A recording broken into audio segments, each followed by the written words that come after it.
Jacob, just what went well for you and I guess your position against South Carolina? Seemed like you all were more involved in the passing game that particular game. Yeah, just a lot of those opportunities that I feel like are there pretty much every week, whether it's like scramble drills or whatever, just being ready for the ball, right? Being able to try to get open and kind of make something out of nothing. That's kind of what I think of.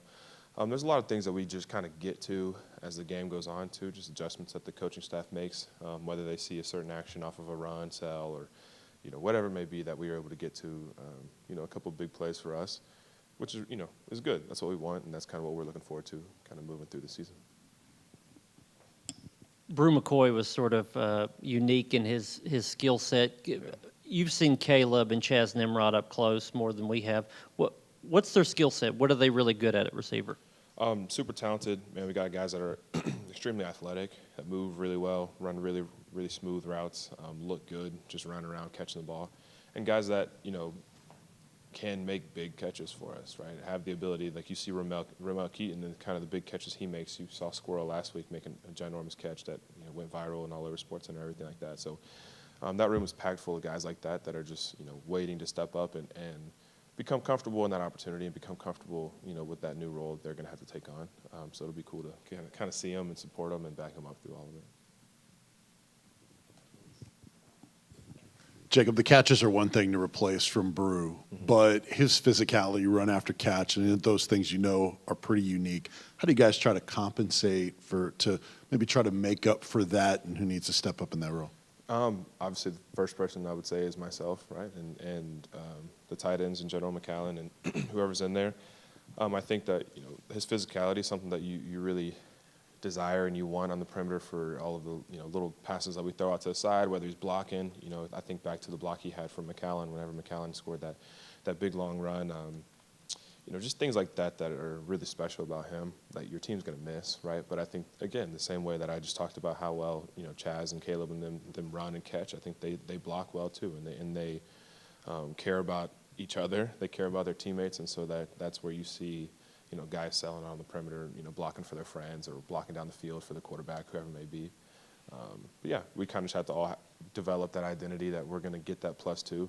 Brew is really good about, finishing the plays, whether it's, running over a defender or just kind of running through an arm tackle. Guys are going to have to do that to make sure that these 7-yard gains turn into 10s and 11s. That really helps our offense a lot. Jacob, do you all get the sense at tight end that you'll probably get more opportunities going forward because of Brew's injury?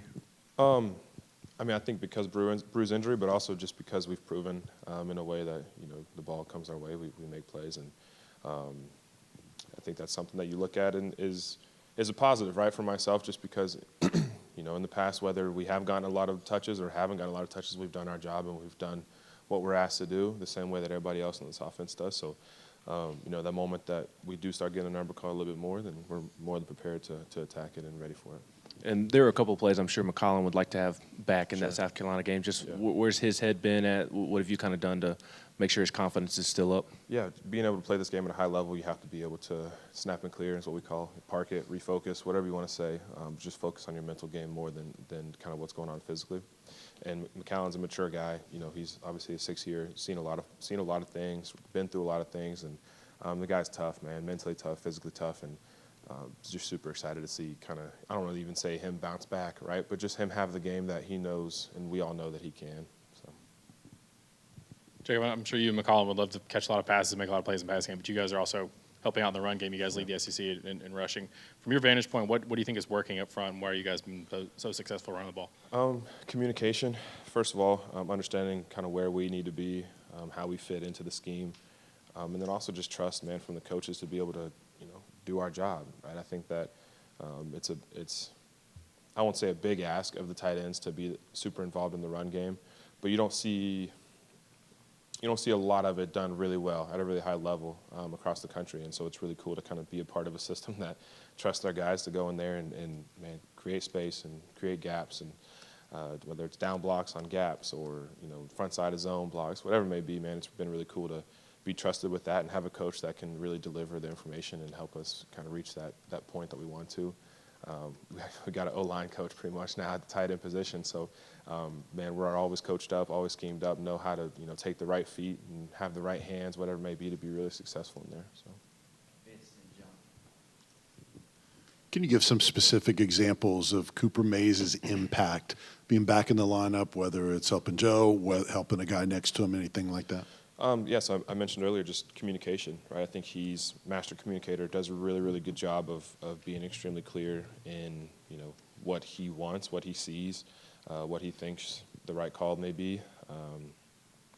And just guys, I mean, at the end of the day, just trusting each other. I think he's been in that position for such a long time that, that's one thing you don't necessarily have to think about or worry about or whatever it may be, right? Is the snap's going to be perfect and he's going to have the right call. And if it's not right, man, who cares? Like, we're rolling with him and we're just going to back him up regardless, and we'll fix it later on the sideline or whatever. But the guy's tough, man. He's a fighter. His first game back, first drive goes, I don't even know how many plays, but whatever, like 8-10 plays, and that's not easy in this offense with our tempo and everything. But just the way he was able to just gut it up and just go out there and perform for us is really, really special. It's Eric Berry weekend, I guess you could call it. As a hometown kid, Yeah. did you grow up a big Eric Berry guy? And Sure. what are some moments that stick out to you that you remember growing up of him? Yeah, Eric Berry, obviously legend of the game, just because of the adversity that he went through, just with his diagnosis and everything, and just him coming back and whenever no one really thought he would, right, and no one expected him to, and just kind of the resilience that he showed through his struggle, and his little brothers as well played here and all this stuff, and he was involved in the community and everything whenever there was some tragedy going on around Knoxville when I was in high school. And so just a lot of respect for him. His game, man, he's one of the best to do it, truthfully. So it's cool to kind of see the highlights and stuff, and just the things that went on at this university are really special. I'm just happy to be a part of it now. Cool. Thanks, y'all. Yep.